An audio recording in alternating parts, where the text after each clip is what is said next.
Welcome back, folks, to the Membership Machine Show. This is episode 70. In this show, we're going to be talking about selling your online course without a fan base or without spending money on Facebook or Google Ads.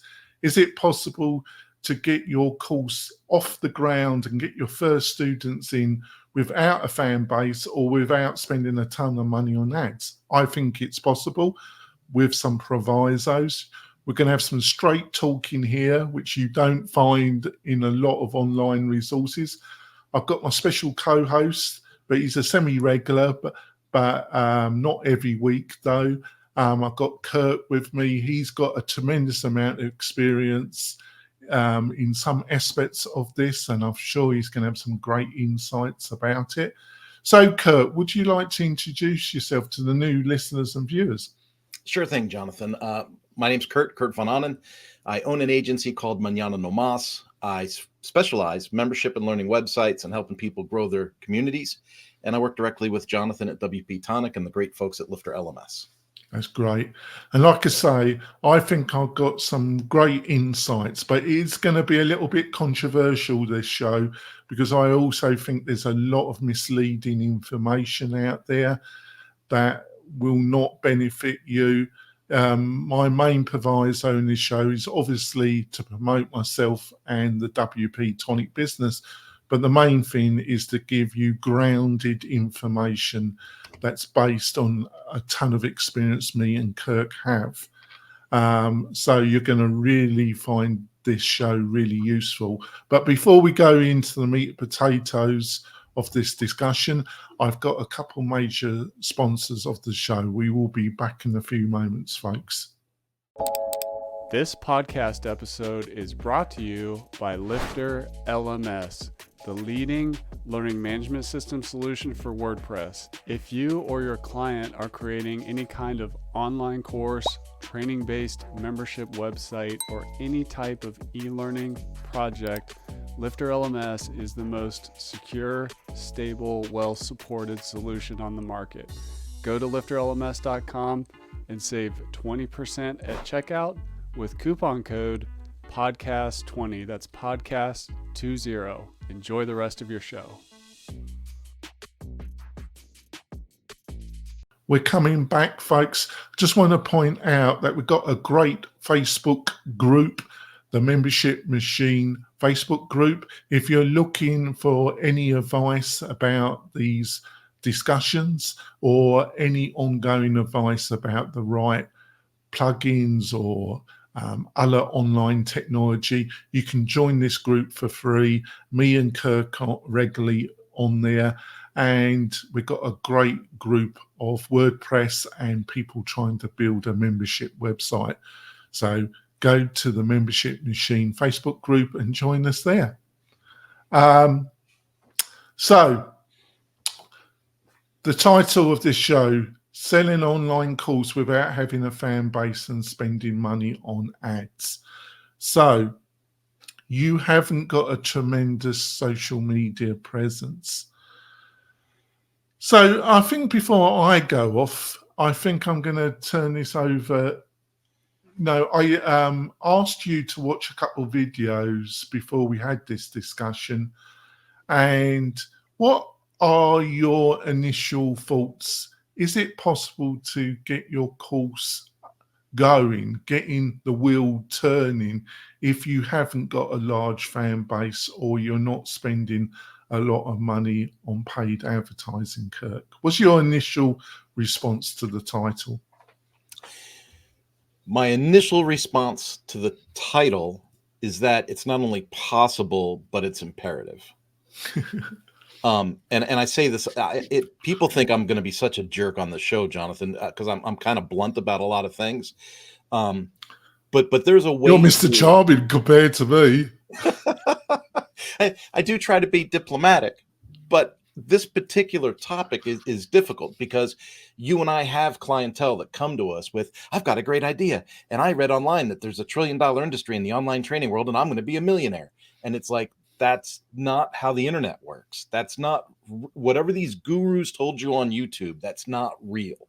Like everything I do, and I talk about this in my personal channels quite a bit, It's like leadership and playing the long game and knowing that there's work to be done, hard work to get you where you need to go. I think some of the video content you shared with me before this show kind of re-edifies that. It says, hey, establish a community first. To your point, you always say don't write War and Peace and then try and sell that. Put some content out, put some feelers out, do some samples, and maybe you don't follow exactly the blueprint that's put out, as illustrated in the videos that we watched before this show, but have a strategy, have a sampling or a tasting strategy so that you can build the right audience for the right message and the right offer. Right. I totally agree with your outline. I think this show was spurred on, folks, by a lot of videos I watch to give me ideas about what we're going to be discussing in this podcast.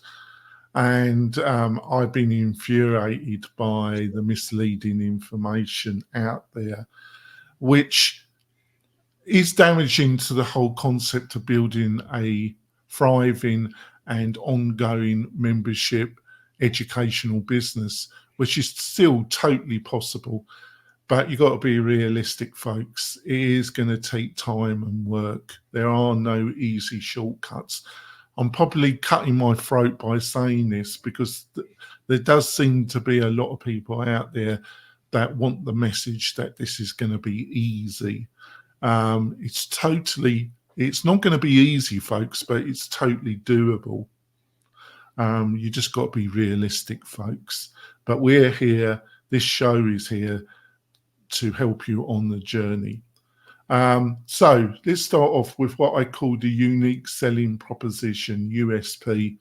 And we've covered this in previous shows, so do listen to the past episodes. And basically this is about is that there's two things you really need, I think. You got the painkiller vitamin argument, which comes from the startup world. It's best that you're dealing, if it's going to be your first course, it's best that it's dealing with a pain point.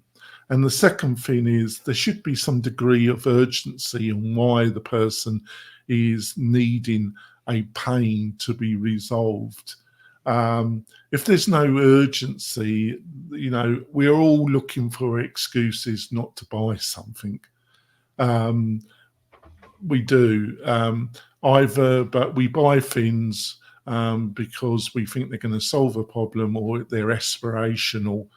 There's normally more urgency if it's dealing with a pain point. But how do you find the subject that's going to be the core element of your initial course?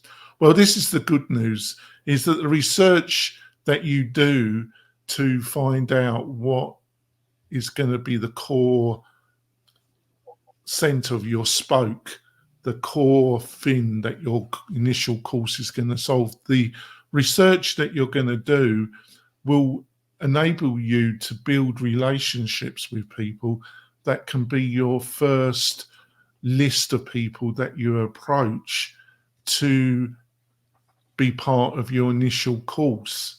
And where I disagree is you do not want your initial course to be the end game, because if this is your first go at this, the idea that this is going to be an enormous success and make an enormous change in yours and your family's life is practically, it isn't going to happen. It's a lie. But if you do it by stage, it can lead to that end result, and it's totally, utterly achievable. And you can't say that with a lot of these internet guru and these schemes, folks. Most of it is utter lie and dribble. This isn't, but we've got to be realistic. What's your initial response to what I've just outlined, Kurt? Well, I like what you said about it's not the end. Like what you're working towards is not the end. When And I think it's important to kind of framework this episode as we're talking to people that are brand new to, like, I'm going to start an online course. I'm going to, if you've already got 3 courses up and you're struggling to Yeah. get people into your site, that's probably a different episode, or maybe you're going to reverse engineer some things we'll talk about today. But if you're just getting started, it's really important to follow some kind of strategy or game plan and know that as you release your course, what drives the revenue and what drives the growth in these online courses is the connection and the relationship that you have with your community. And so maybe you end up upselling and doing some one-on-one coaching time, or maybe you expand your course into, a larger, longer duration course, or there's always some kind of tweak or addition that you can do that helps drive the revenue on a different channel. And so I think what Jonathan's saying here is, let's get you started. Let's get you out of the block and getting that first lap down so that you can get the dopamine hit of a success and then move on to the next thing and grow. Yeah. And we're not selling you here a $6,000 course, telling you that you can do this in a month. It isn't going to happen, folks. What I'm outlining here is probably a 6-month process minimum, and it might be a bit longer, but it can be achieved in a 6-month period. What if I was in your shoes, would honestly do. So you got your area of expertise that you think you can offer some value, and then you need to do some market research. You do not just want to build out your initial course based on what you think your target audience might like. You can go down that path, folks, but I think it's going to actually, it might deter you. It's not going to be the success, in my opinion, that you think, and it might deter you from continuing when you get a negative result. I think if you can push through and learn from it, I think that's great. But we're here so you don't make that a first initial mistake. So you need to find out, you need to join online groups of people that are in the area that your first course is going to be about. And then you need to, God gave you 2 ears and just 1 mouth for a reason. And initially you need to join those groups and listen more than you post, but then try and be a bit helpful and be part of the discussions. But you need to write down what are some of the key problems that people are talking about time after time in these groups. Facebook groups is a great resource, but also joining LinkedIn and doing searches through LinkedIn. Kurt is an expert on LinkedIn. He's wrote a course on LinkedIn and he's built his business utilizing LinkedIn. So he's the guy if you want to know more about LinkedIn, he's the guy to approach. You can do the same with YouTube. You can do searches on what are the most popular YouTube and what are the people making these YouTube videos, what are they discussing. And Reddit. I can never pronounce that. That's a great resource. I think Reddit and Facebook groups are 2 really fantastic areas. But what I've listed, and Twitter, you can do. I think Facebook groups and Reddit are 2 forum type scenarios where LinkedIn, YouTube, and Twitter, you can just see what people are talking about and the problems that they're talking about. But this is a great resource to find out in the niche area that you're going to do your first course in, what are the problems that people are talking about, and then you can be part of that discussion. Before I go on to the next step, what's your response to that, Kurt? My initial response, Jonathan, is that if you tell folks to go to Facebook groups and to go to Twitter and to go to YouTube, that you're actually encouraging them to push that lazy button. There's so much more to social than that. So yes, be involved in your Facebook group, grow your LinkedIn account. but don't be afraid to like engage them in the private messaging. Don't be afraid to introduce yourself to somebody that seems like a player in that space. Hit them on the direct message and say, hey, I saw a couple of your posts. I thought those were Yeah. valuable. Blah, blah, blah. You want to start bridging relationships with people that are already moving and shaking in those spaces. So don't just observe and kind of soak it in. That's good, right? But remember, this takes time, and your time is worth money. And so you can't get to where you're spending 4 or 5 hours a day just kind of surfing No. social and not getting ahead. Well, you've taken the words out of my mouth. I totally agree. That was going to be step 2. So I totally agree with what Kirk's outlined. So that was going to be step 2. You observe first, then you get in discussions, you DM these people.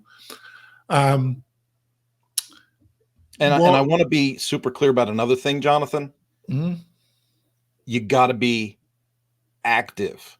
I mean, go to a local chamber meeting, go to a local meetup group, get on meetup.com and find out where the entrepreneurs in your community are getting together. Because even though it might not be your niche, you're going to soak up that energy and those connections from that group in a live face-to-face handshake environment, which gives you more of that energy you need for your social work. Yeah, I totally agree. It depends on what your niche is, but I think if it's the kind of niche that joining local groups you can benefit by the research that you're doing. So you listened, you've written down what are some of the key problems that maybe your first course should cover. You're getting in some discussions, you're direct messaging some of these people. Where I disagree with a lot of the gurus out there, because you're going to come across 2 or 3 other videos. If you're watching this on YouTube or you're listening on iTunes or Spotify, this podcast, there are people out there that say that you should engage in 50 to 100 people and you'd be able to do this in a month. It's cobblers, folks. You literally, you cannot do this in a month. If you're doing it 9 hours a day, and I presume that you've got some full-time employment and you're trying to do this as a side hustle. It just isn't, and you've got family, other commitments. It is not possible. That's why I say that this is probably a 6 month, and you're not getting what you're trying to do is this, folks. And this is my spin on it. I think the next step is to develop a really quality lead magnet that is based on some of the problems that you have observed. And this could be a PDF that answers a list of the problems that you observed based on the niche that your course is going to be about and your course is going to delve in a bit more detail. These are quick answers to questions and problems that you observed. So it's going to be a PDF, probably a downloadable PDF, and you set up a landing page on the website that you're going to build the course on, and all you ask is their name and email. And what you do is on social media, on forums, and it does depend. I think that most groups, Facebook groups and other platforms that we've listed, if you've got a free informational product and you're offering it, you are not going to be barred from those groups because you're just offering a free resource. And you can just say, well, I've just published it, and you're going to have to keep periodically saying that you're offering this free resource, and people sign up, and that will be your initial contact list that when you build your course, you can outreach to these people. What do you think of what I've just outlined, Kurt? I like that strategy. I'm a little less apt to post unwarranted links in people's Facebook groups. I tend to do more on the relationship side and then share that link, in a direct message later when it's appropriate. But I always struggle with this, and bear with me on this one, Jonathan. This is why I say everything with me is the long game. I want to become a part of that community before I want to add value to that community and show that I'm a member of that community before I try and extricate what I can out of that community. You know what I mean? Like, I It's a believe, balance, Kurt, but yeah, obviously we didn't go into a lot of depth of what we were going to discuss. I gave you some resources, but what this is about, Kurt, is this is not building up a massive email list. This is about getting 12 to 20 people to sign up, approach them, and they can be and then you offer these people a discount to your course and they will be your first batch of students. So you get your first initial, and then you can talk to these people and get feedback about your course, because you're going to have to modify your course, because this is your beta course. This is your course to get feedback from students, from users, and then from that feedback, how useful did they find the information? What problems weren't covered by the course that, if they were covered, would make the course better? This is why getting your first group of students is so important, because less and having and these people, when you improve the course, or your next course, which will be based on the feedback, these initial people could be your evangelizers that talk about their experience, and they're very optimistic about this other course. Can you see how this all kind of works together, Kurt? Yeah, and I think one of the key takeaways in what you just said there was the number, right? It's people think they have to deal with thousands of people, but as long as you're not selling some Udemy course for $19, if you're selling something that is really going to deliver value and it's a few hundred to a few $1,000s, 10, 12 people, 15 people is enough to get you launched and get you going, and do that proof of concept, exercise it, even if you discount their entry, and move to the next stages. Well, the first course, folks, I would advise you not to aim at I would advise it to be priced and do your minimum, what in the startup world, folks, is called your minimum viable product. In the membership world, I call it your minimum viable course. I think I'm talking about a course that only covers one main pain point in a subject, and then gives direct guidance in the lessons to get an end result, and which then can be a component in a larger course that delves into more areas. So it's modularized. But I think your course, which you're getting these first batch of students through, should be your minimum viable course. That's my stance on that, Kurt. What do you reckon? I'm with you. I'll go with you. So what I'm talking about is a more staggered approach, folks. And there's a little bit, those influencers that say you can just throw up an initial course if you follow them and give them $6,000+ and it's all gonna be fine and it's the key to success. They're misleading you, folks.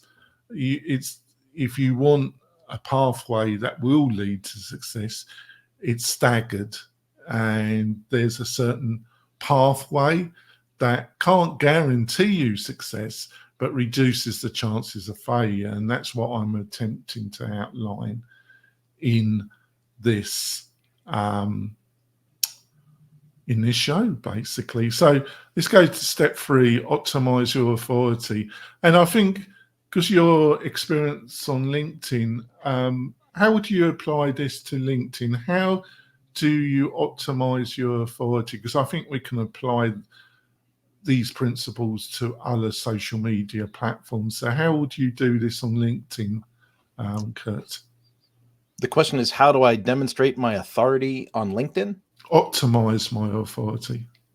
Optimizing the authority, and this is going to sound kind of sideways too.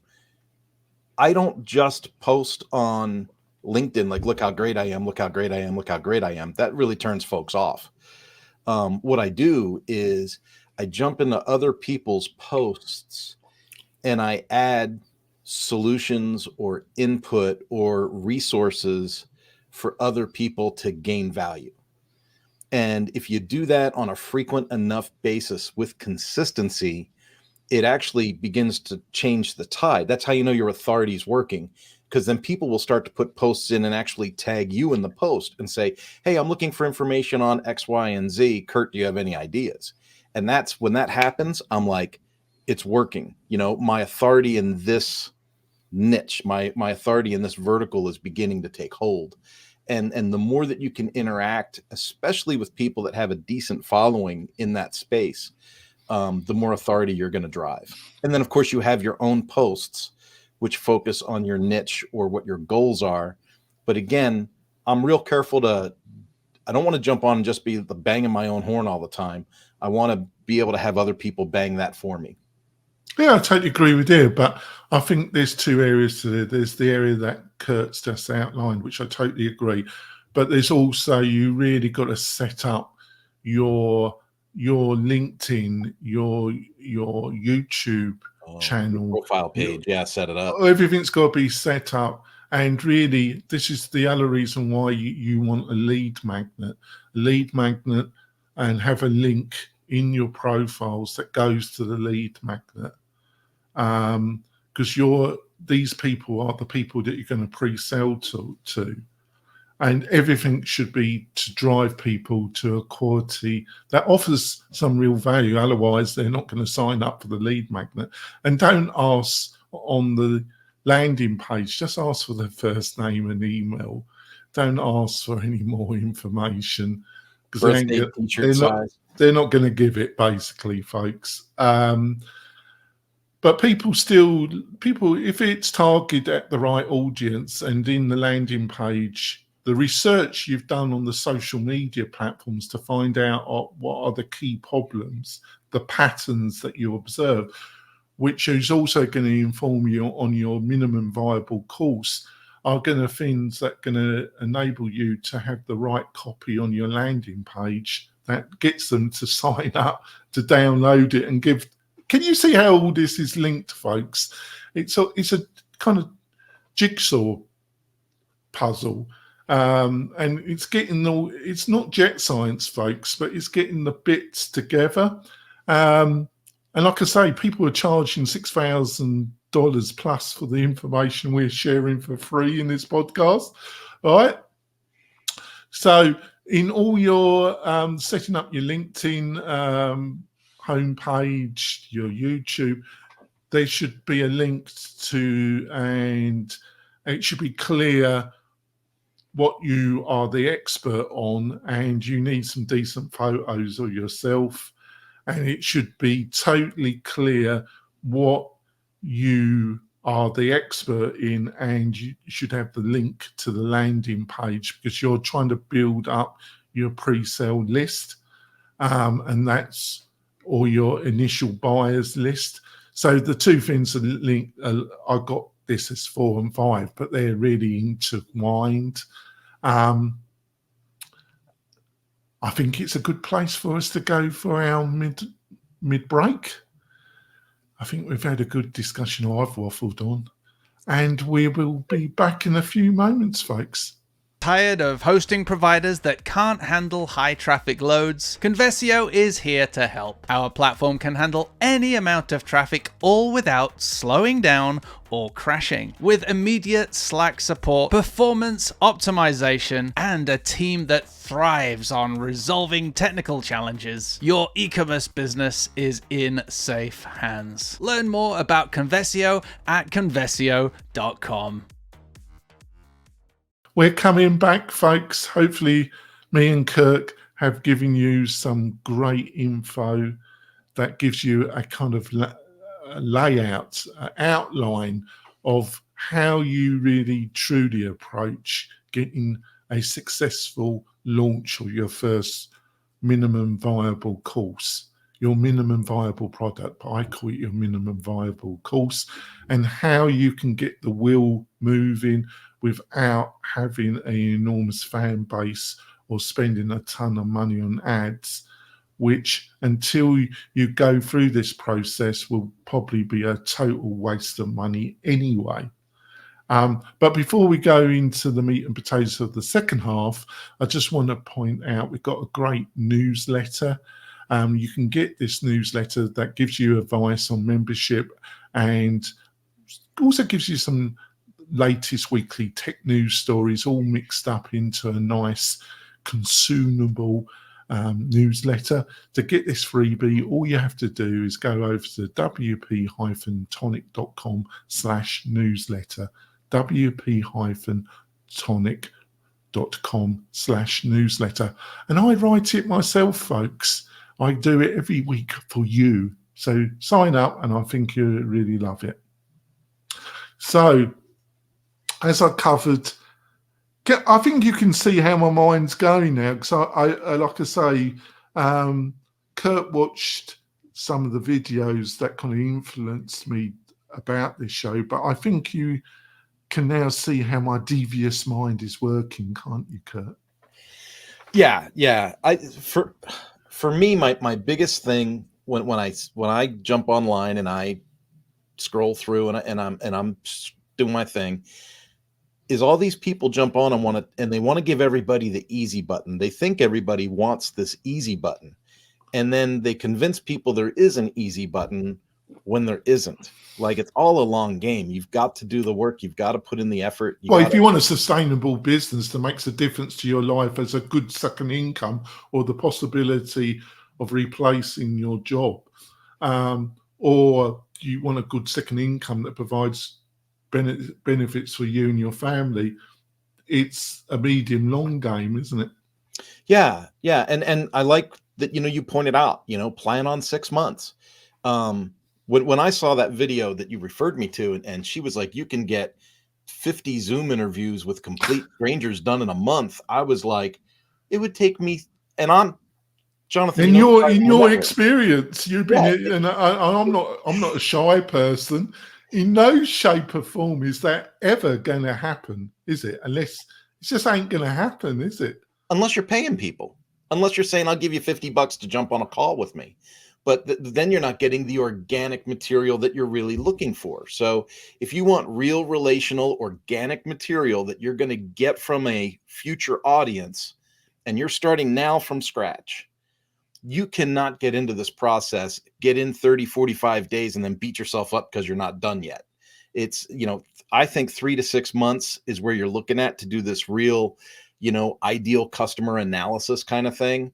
And then it's probably another 30, 60 days to really build that curriculum outline to match what you find in your discovery call. 30 days, folks, not 6 months to a year, which I've had clients, and they've built fabulous courses, but they haven't done any of this. And then they launch and it's crickets, folks. And I feel sorry for them, but I advise, I try and influence. But there's a lot of influencers out there, folks, that are just telling you crap, basically. In no shape or form in 1 month are you going to have 50 Zoom discussions. It isn't going to happen, folks. And if you've got the kind of fan base or leadership that would enable you to do that, you don't need to do it. No, you don't. You just put up the course. You just need to put up a landing page in the course, and you'll be on the. You don't need to do. If you got the kind of where you can get 50 people to have a Zoom with you in 1 month, you don't need to do it anyway, folks. That's a good point, Jonathan. That's a good point. No, it's bonkers. It's totally, in my opinion, I've got to be careful. In my opinion, it's just misleading. and but the concept, there's truth in the concept. I just want to clarify something which Kurt pointed out. I didn't clarify when I said you can either, some moderators on groups will get a bit iffy with you because if you just, but on the other hand, there's the other way. You can initially answer the question and have a link, and I would use something like bit.ly, so it isn't so it can't be identified as going to your website, all right? And it will track it, and it tells, and you would use bit.ly. It's totally free, a free account. And for the different social media platforms, I would have a bit.ly link for each social media platform. So then you can go into bit.ly and you can see which is generating the most clicks. And I would bitfly it, as I call it, and I would answer the problem. I'll just say, I've got more information here. And then I would put the link in. And I think most moderators, if you do it smart, and it is just the information and there's nothing else, it's just a landing page and you're not selling anything else initially, I think you're going to be okay. But what's your thoughts on that? Or do you think I'm not right about that? I like the use of bit.ly because it makes things easy and it doesn't take up a bunch of characters in your post, and it's not so in your face and bold. I also like using individual links for the bit.ly to track which ones are good hits and bad hits, because when you're just getting started, any hits are great hits. But as you get further down the road, you're going to have to start asking yourself, like, where does my traffic actually come from? So if you set it up correctly from the beginning and you analyze those channels, down the road, you're going to be really thankful you did. Right. So obviously there's different social media platforms are better for different groups. So there's two main differential buckets. There's B2B and there's B2C. B2B, business to business, or what your course is about, is going to be more business orientated. And then you've got business to consumer, which could be a lifestyle, health, those very popular membership course. Like I say, Kirk's written a great course which is on Udemy about LinkedIn, and that's, in my opinion, is kind of more business to business. So can you give us an outline of what the main areas in your course on Udemy that you cover actually? Can you give an outline of the different chapters in the course, and can you give an outline of why you wrote those particular chapters in your course? Yeah, when you start looking at the actual coursework, a lot of what you're going to find in your discovery calls is that you initially... Can you give a quick outline what's in the course though first? Sure. It's like, what is LinkedIn, right? So what is the platform? What are the benefits of using the platform? And you have to go through that first iterations of content. So what is it? What are the benefits of it? How do you connect to it? How do you build your profile? How do you get involved, in community within the platform? And as you work through growing your use of LinkedIn, at the bottom, I have the last 3 or 4 lessons are, what are the common mistakes made using LinkedIn? And then you go through people that overpost, people that spam in the messenger, people that use too long of a message in Messenger, because I believe you use Messenger more like a text instead of a paragraph thing. And the reason that I have lessons that start with what is it, what's the benefit of it, how do you use it, all the way through to the end, is because a lot of course creators, you're an expert. So it's like the expert's curse. You come in thinking everyone's going to start at step 5. You think everyone needs your course to start at step 5 and get somewhere, and you miss steps 1 through 4. And so it's important to work with your community first, find out what the real pain points are, right? And then answer those pain points. In my particular case, when I started my LinkedIn course, I made this assumption that everybody was already on LinkedIn and was just struggling because they weren't getting, their growth that they had wanted. And what I realized was a lot of people didn't even understand what LinkedIn really was as a social platform, and they didn't understand the benefit of using LinkedIn. I've talked to a lot of people since creating the lessons that would look at LinkedIn as, and LinkedIn's just the example course we're talking about, but they say LinkedIn isn't for them to personally brand themselves because they're corporately employed somewhere else. So they think it's more like an online resume service. That's not what LinkedIn is. It's a social networking platform for professionals. It's morphed in it. I think before I want to go into what I've learned by working with Kurt and how in the past 6 to 7 months I've really upped, and I think you would agree, I've really upped my Upped your game. on LinkedIn. Would you agree with that, Kurt? I would. Right. Under your influence. So it's a great course, and it's on Udemy. How much is it, Kurt? I think it's $19.95. It's really great value, folks, and I would highly advise you that if your target audience is this more professional audience, it could still, because it kind of covers B2B, but it also covers B to consumer if it's that more professional type of individual that you're going to find on LinkedIn. And I'm not being disparaging because I don't classify myself as professional in some ways. It's difficult to put it, isn't it? I'm just losing a little bit of track. So I think LinkedIn have really done some really great stuff, but it's just one area where I think they haven't done so well. I think they've engaged, it's the way that they've got the stream now laid out on the homepage is more interesting than it was previously. I think that you can post articles on your profile, and the editor, the mechanics of posting on LinkedIn is really easy, and it's really a nice editor. How you can embed YouTube videos and post on the platform, they made it super easy, and they're very and you can use tags like on Twitter, and these make your articles and the pieces that you're posting more searchable. And I also upload video to natively. I think it's got to be less than 10 minutes. Is that correct? If you're uploading to LinkedIn, it's got to be a video of 10 minutes or less, or 15 minutes. I'm not sure, but there is a limit in time. But I think most of the videos that I upload are below 10 minutes because it's a short message, and I normally link it to a longer article that I've written on the website.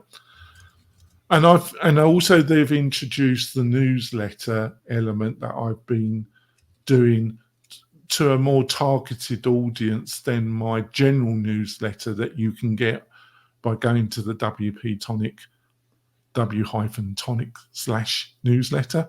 I've got a more focused to a more specific group that people get through LinkedIn. And I think they've done a great job here, Kurt. The one area where they haven't done a great job is the group function, which was a great resource for LinkedIn, and they let that die. And I just don't understand why they let that happen.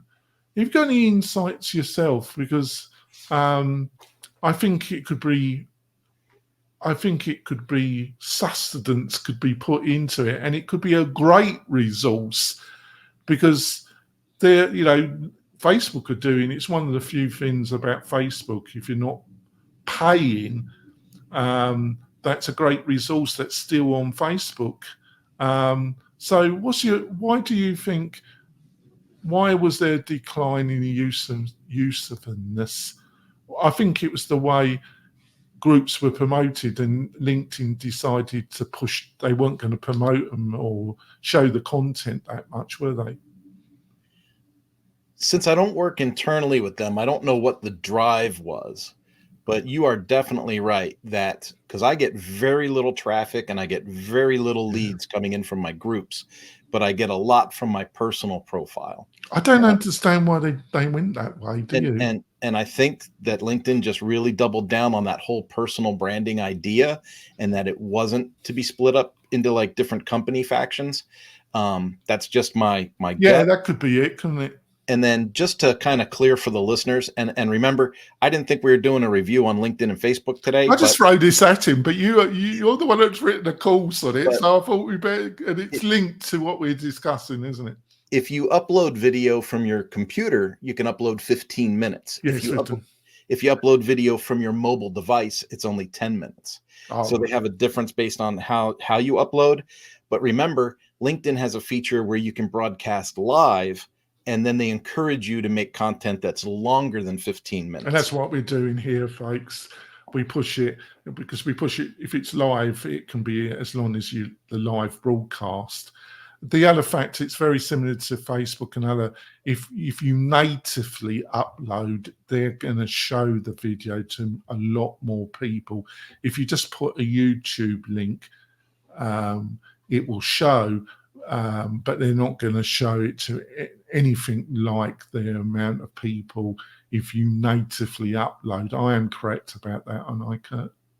Yeah. And if I could just be so bold as to recircle the wagon on the episode, we were talking about, launching your course without a big audience, right? And without paying for ads.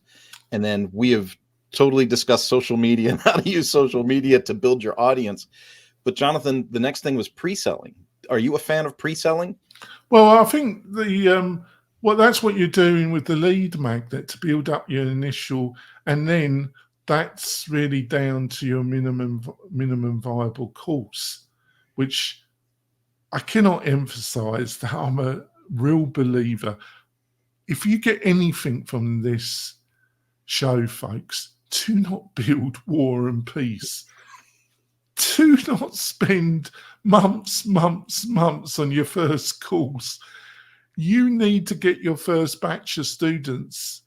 You need to get feedback from those students. You need to interview them. You need to offer them a special deal. But part of that special deal is that after they've gone through the course, you're going to have a Zoom with them, and you're going to get what they liked about the course, what they didn't like about a course, what they think should be added to the course, which will then be your bigger course, which will be at a higher price, folks. And instead of guessing what should be in that course, you've actually got real research from users that have gone through the initial course and giving you honest feedback rather than rubbish. You're getting real analytical data from a small test group, but you're not going to get 50 people. You're not going to interview. And like I said earlier on, if you've got enough foreign where you can have 50 interviews, you don't need to do any of this probably. Even then, I would advise you to do a minimum viable course, but you don't, you've probably got a big enough audience, so you don't have to spend too much to promote that initial minimum viable course to get your first students through it. But I don't care what, unless you're going to hire experts, and there's nothing's in concrete, but I think if it's your first attempt, no matter how big your audience, doing a minimum viable course is still a good idea. What do you reckon, Kurt? It is. I'm also a fan of actual pre-selling, and I actually kind of coach some of my own clients on the pre-sale process. And so, for instance, the software that you give license to with WP-Tonic, Lifter LMS, it has the ability to set in restrictions so that you can have an enrollment period and a course period, and you're able to pre-enroll students for a course that's not yet completed.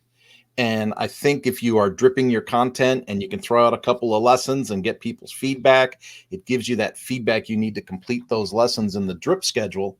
And it allows you to create revenue while building, which is another layer of conversation. But it's kind of like pre-selling a book.